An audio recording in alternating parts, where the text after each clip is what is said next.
இல்ல நான் சொல்லவா? இல்ல இல்ல, நீங்க சொன்னா கரெக்டா இருக்காது. அந்த பொண்ணு நீங்க சொன்னா கூட நம்ப மாட்டா. இதுவே நான் போய் சொன்னேன்னு வச்சுக்கோங்க, அந்த பொண்ணு எங்க வீட்ல எனக்கு கல்யாணம் ஏற்பாடு பண்ணாங்க.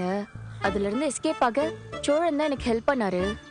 அப்பதான் இந்த கல்யாண டிராமால அவர் மாட்டிக்கிட்டாரு. அவன் நார்மல் ஆயிடுவான்.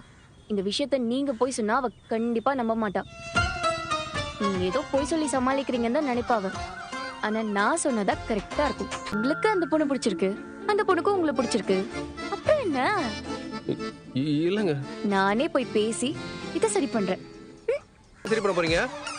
எல்லாம் நான் பாத்துக்கறேங்க. நான் பாத்துக்கறேன். ஏங்க, நான் பாத்துக்கறேன்னு சொல்றேன்ல.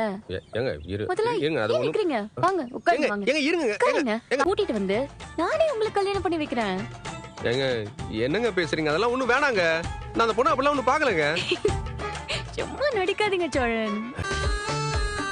நான் அப்படி சொன்ன உடனே உங்க அண்ணன் மூஞ்ச பாத்தியா? அப்படியே உறைஞ்சு போய் நின்னாரு.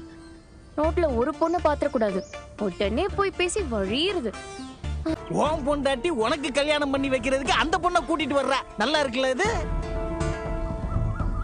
பின்ன உங்க பையன் உங்களை மாதிரி தானே இருப்பான். இருக்க வேணாம். யாரு எடுத்து ஆக வேண்டியதை பார்ப்போம். என்னண்ணே?